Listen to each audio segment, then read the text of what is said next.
My next guest says the CEOs of the biggest media companies in the United States are afraid of Comcast, but that those CEOs won't say so out loud. Let's take a step back here, back to February, when Comcast announced its plan to merge with Time Warner Cable. Right now, government regulators here in Washington are reviewing the deal. Comcast says it'd like to have approval by the end of this year. It would combine the #1 cable company in the U.S. with the #2. Since they serve different cities and towns right now, Comcast says it's perfectly appropriate to combine the two. But many of Comcast's rivals disagree.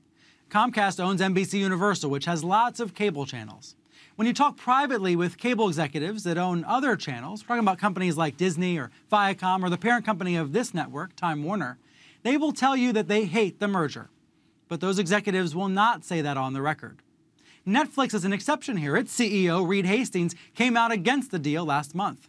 And this week, the chief executive of Univision raised concerns as well.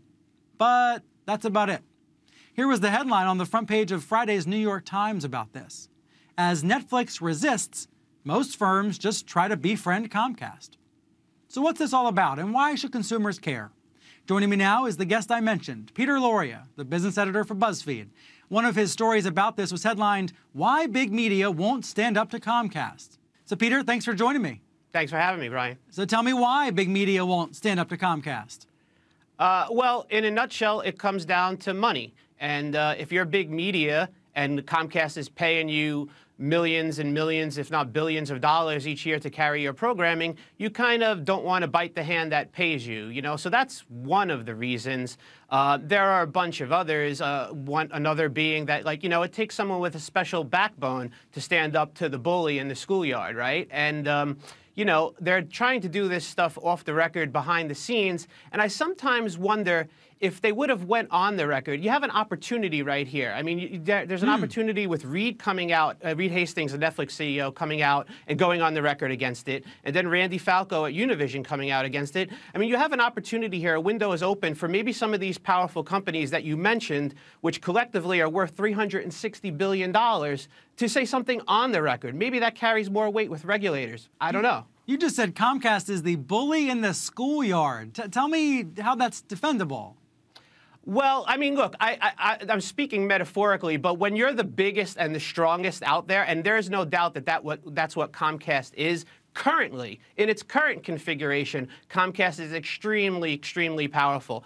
Adding Time Warner on top of it, and as I say in my story, going from owning 20% of the cable television households in the country to 30% is a huge, massive difference. And, you know, maybe they're not necessarily a bully, but they got a lot of muscles to flex. Let's back up a bit and explain the economic model here to consumers. Comcast puts so much money in the pockets of these companies. How? By paying subscriber fees, right? Right, right. Comcast's single biggest expense is what's called programming fees, or as you call them, subscriber fees. I think they paid upwards of $9 billion in programming fees to various different network owners last year. I think that's what their annual report said. So that means Viacom, for example, will get money for MTV and Nickelodeon and all of these. And the New York Times story about this on Friday suggested that maybe behind the scenes, these big media companies are negotiating with Comcast, trying to get things out of Comcast while they're vulnerable, while they're trying to get a merger approved. Has your reporting backed that up as well? Yeah, I mean, look, that's obviously one of the things that they're trying to do. I mean, it's basically like, hey, we won't say anything publicly about how we're against this, but when we have to renew our next carriage agreement, I'd like a sweetheart deal. I mean, this is a mutually a cooperative ecosystem here, right? Comcast needs the programmers need Comcast.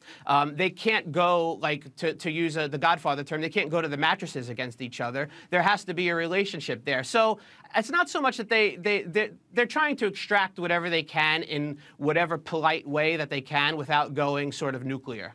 You mentioned earlier you think there's a sense of inevitability around this deal.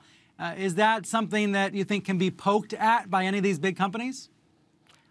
Well, I do think so. Like I said earlier, I do think that there's an opportunity here if they wanted to. I mean, I kind of feel like this is very similar to what's going on in another case in the media world, which is Aereo. And I feel like the regulators and the Supreme Court in that particular instance are kind of looking for a reason or a justification to reject this deal. Right now, they're not getting it. And I sometimes wonder if a Rupert Murdoch or a Les Moonves says something on the record, maybe that that carries a little bit more weight than a Randy Falco at Univision. I don't know, but maybe it does. And maybe there's an opportunity, if it's just one voice screaming in the crowd, maybe you don't hear it. But if it's 7 voices that collectively are worth $360 billion, maybe you give a little bit more weight to that. In the meantime, a great story for you and me to cover. Peter Loria, thank you for joining me. Thank you.